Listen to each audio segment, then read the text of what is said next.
Kurumi, the young Japanese rider. And if you're just tuning in, we're here at the Burton U.S. Open Snowboarding Championships underway. First runs of the women's halfpipe semifinals. Currently in your top three, Elena Height with a 74, Hannah Teeter right behind her with a 72, and then Maribel Thovex, who didn't even land her run. So the top two 70s, that's what you're going to need to make it through in this top six to grab a spot in the finals here on Saturday. All right, so Kurumi Imai coming over all the way across the pond from Japan. 6 different countries represented in this halfpipe semifinal, Jack. This is a global competition, and let's see how she does on her first run. All the way from Japan into Vail. Boom, and a nice and smooth, stylish frontside air into the backside 5. Grabbing a little tailfish there. Frontside 9, a huge trick, not able to grab where you need to grab. Unfortunately, a little bit behind her back foot. And a frontside 720, and followed up by a nice cork cab 7. So a beautiful run, nice and big, in control. But one thing that run was lacking, folks, is the grabs. So judges like to see differentiation on the grabs. And that's basically going to affect that overall impression. Her amplitude was good. Her trick difficulty was high.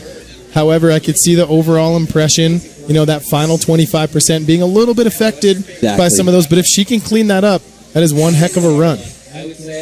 You're reaching for the grab there, just missing it, and also putting her hands down. The judges do not like to see that. That is what we call a hand drag.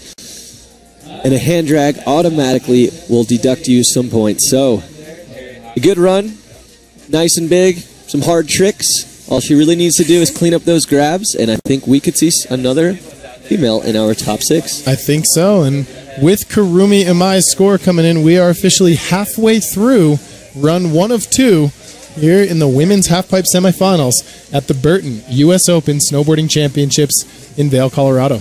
There it is, a 65.6, so bumps her up into 3rd place. I'm not going to go ahead and say that she's safe there, but still a high score. So all she needs to do is clean it up a little bit, and she'll be up there in the 70s.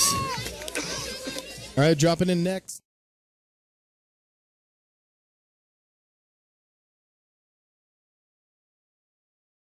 From a local Vail, Colorado spectator.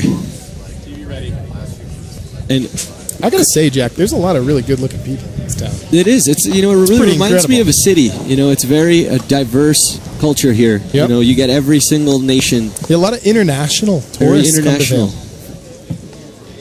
Si, as they would say. Si. Yeah. Si, or senor. we. Si, we. Yes. All right. Here we go. She's currently in 8th place right now, so she's really close to making it into that top 6. This is the first time I've seen her in a contest. What she needs is another 5 points. So let's see if she can do that right now. Bib number 75, Kurumi Imai from Japan, taking her 2nd and final run here. Dropping in, there it is. Whoa. Nice and clean frontside air. Big frontside air. Into a backside 5, and take a look at the grabs here. She's going to need to switch it up. See how she grabs the same grab there, but still a beautiful frontside 9, executed perfectly. See if she switches up the grab. Going it to the Tindy on the other side of the board. And a cab 7. So having a strong run, same as in her first run, though. I mean, she really needs to get those grabs if she wants to get that score higher. So I don't know if that's going to improve, but we'll have to wait and see from the judges. I love that backside 540 stalefish because you're grabbing in the opposite direction of where you're spinning. Almost stalls your spin out a little bit. But yeah, Jack, I gotta agree with you. I think you just gotta hold those grabs. But you see right there, it's actually not a stalefish, it's a tailfish. A stalefish would be if she were to slide her hand up in between her legs, but as you can see, they're behind her legs, and in snowboarding, that is considered uncool. Just going to go ahead and be honest. You do have to keep the grabs inside the bindings, aside from the occasional method.